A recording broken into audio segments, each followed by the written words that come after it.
Okay, welcome back. This is just a very short tutorial talking about how you can use the rules for normal form to break up a table. Let's say, for example, you had a report, and the report had lots and lots of information from separate tables, and your job is to kind of reverse engineer this report to get it back to the individual tables. Let me give you an example of what we're talking about.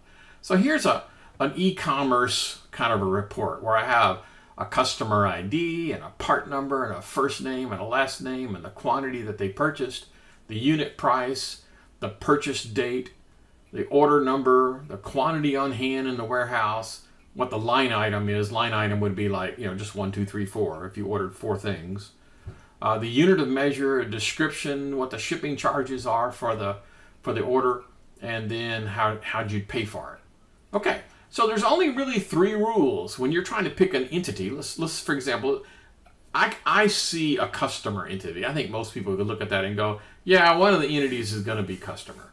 So having said that, when you go through and start checking off columns, it's going to be one of 3 things. It's going to be that column you're looking at is not related in any way. It's related, but there may be more than one of them. And then the third option is it's related and there's only one of them. Okay? So I'm going to do this. I'm going to start with like color coding. I'm going to pick like the customer ID as my starting location. Let's pick, I don't know, green. Okay. So customer. Does the customer have a part number? I wouldn't think so, but okay. Customers have first names? Of course they do. Do customers have last names? Yes, of course they do. Do customers have quantities? No, I don't have a quantity. I don't know about you. Does customers have unit prices? No, I'm not buying and selling humans. Do customers have purchase dates? Well, yeah, but do they only have one purchase date? No. No, you could have more than one, right? Otherwise, when you go to Amazon, you can only buy stuff once. That'd be kind of dumb. So do customers have order IDs? Yeah, but can I have more than one order ID? Well, of course I can, so I'm not marking that one. Do customers have quantity on hand? No. Do customers have line numbers? No. Customers don't have line numbers. Do customers have units of measures? No. Do customers have descriptions? Well, maybe. Some gray-haired professor might be a good description. But no, not in this case. Do customers have shipping? Not directly. They may have a shipping charge, but you only have one shipping card? I mean, I pay for shipping one time and then all the rest of it is free forever? No.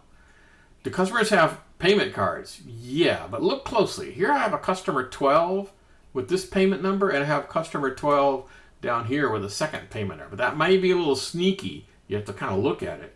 So does a customer have one and only one payment card? The answer would be no. So I only selected those things for which there's one and only one. Cool? All right, so the customer was kind of an easy one. Let's pick another easy one. Another easy one would be, well, first of all, let me go through and mark this guy. I'm going to mark this guy with an underscore because that's the little symbol that means a primary key. Okay, so another simple one, let's start with the part, okay? Like, I don't know, table could be part number or inventory or something like that. So let's start with this guy. Let's pick another color. How about blue? Okay, so we have a part number. Does a part number have a customer number? Yeah. No, part numbers don't have customer numbers. If they did, okay, how about this? If in your mind you thought, well, yeah, part numbers have customers, then the second part of the question would be, does a part number have one and only one customer? You'd say no, so not marking that one. Do customers have first names? Well, of course not. Last name. Do customers have quantity purchased? Well, not directly. This is just a part number. Do part numbers have unit prices? Yes, they do. Do part numbers have purchase dates? Well, yeah. But do they have one and only one purchase date? No. So I'm not marking that. Do part numbers have a relationship with the order ID? Yeah. But do they have one and only one order ID? No. Do parts have quantity on hand? Yes, they do. Do parts have line numbers? No, parts don't have line numbers. Do parts have unit of measure? Yes, they do. Do parts have descriptions? Yes, they do. Do parts have shipping? Not directly. Shipping would be with an order, not with a individual part. And do parts have payment cards? No. Parts don't have payment cards.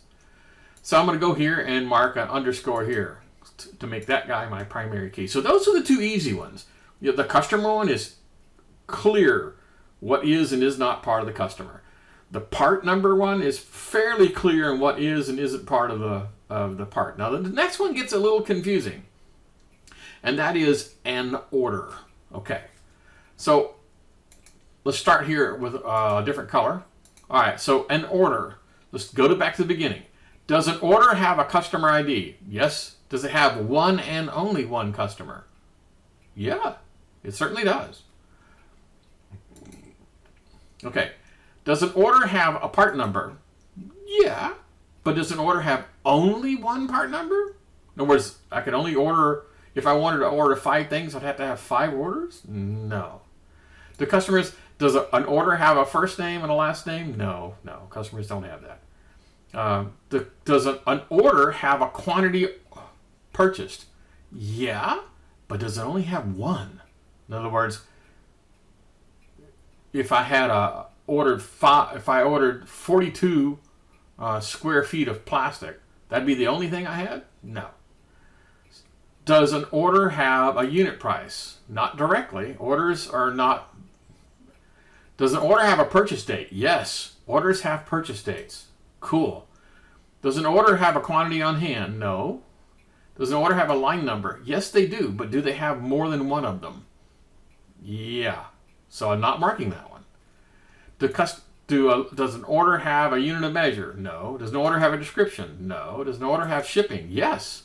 An order has shipping costs. Does an order have a payment card? Yes. An order has a payment card.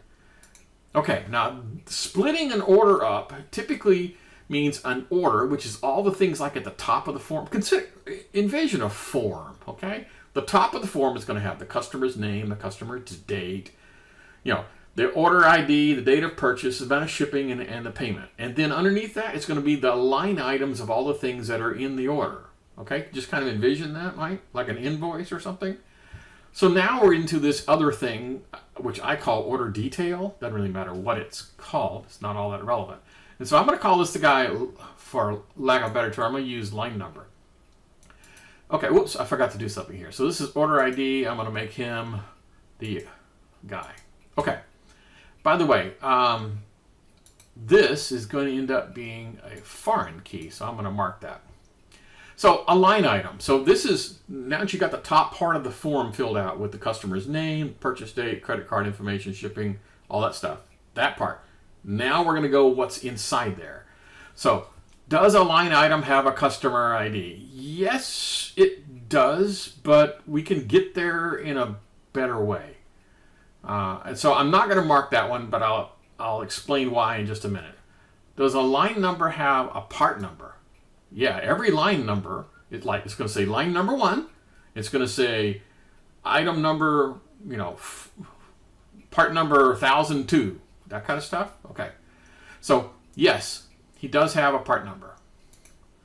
Do line numbers have first names? Well, of course not. Do line numbers have last names? No. Do line numbers have quantity purchased? Yeah.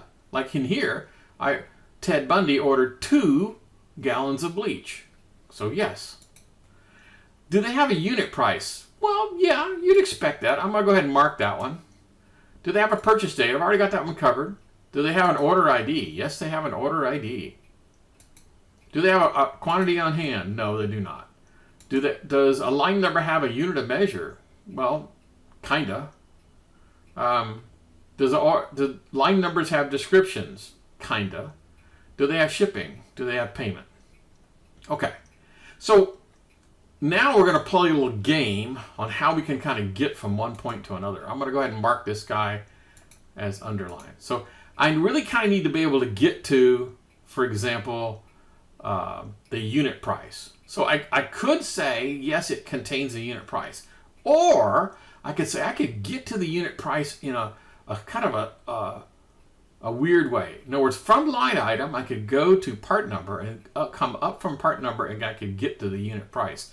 So I don't need that to be inside this table because I can get to it a different way. Okay, it makes a little bit of sense.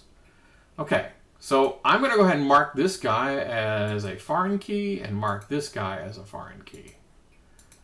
Okay, now, when we're done, you should be able to do a very quick review. The first review is pretty simple. Have I missed a column? Nope, haven't missed anything. Are there any duplicates? Well, I've got a few duplicates. I've got part number that's duplicate. I've got customer ID that's duplicate. I've got order that's duplicate. But the rule is the only way you can have a duplicate is if one of them is a primary key and all the rest are foreign keys. So let's check. Yeah, I got one PK and one FK. I got one PK, one FK. I've got one PK, one FK. So I have followed the rules. So one more time, in summary, you design these things by getting one line in the table to have one piece of information. You know, it's called a strong entity where it contains one thing. You don't ever have something in there where you have multiples. So a customer can make multiple orders. So therefore the order number is not part of the customer. Make sense? Okay, so just follow these little rules. Either the column is not related at all, it's related but I might have more than one, or it's related but it only has one. That's the one we want. We want it's related and there's only one possible answer. Customers only have one first name. Customers only have one last name. Orders only have one purchase date. Orders only have one shipping charge and one payment and one customer. A part only has one unit price, only has one quantity on hand, one unit of measure, one description. Making sense? Okay, so in review, this is not all that complicated. You just need to play these little rules and then double check afterwards to make sure you don't have any duplicates. And if you do have duplicates, make sure that they're foreign keys. Now, I'll confess, this concept of kind of going around, getting line number to be able to get to, for example, in my line item, I probably want to see the unit of measure and the description and the unit price. I probably want to see all those things, but I don't need to duplicate them. I can get there by going from line item over to part number up to here, and then I can pick up those other items. So you may be kind of thinking, well, I want this, and I want this, and I want this, but no, that would create duplicates. I don't want any duplicates. So this technique of going from primary key to foreign key to foreign key back to primary key, then get the information I need. Okay. All right, that concludes our brief little tutorial on how you split tables. See you guys in some future video.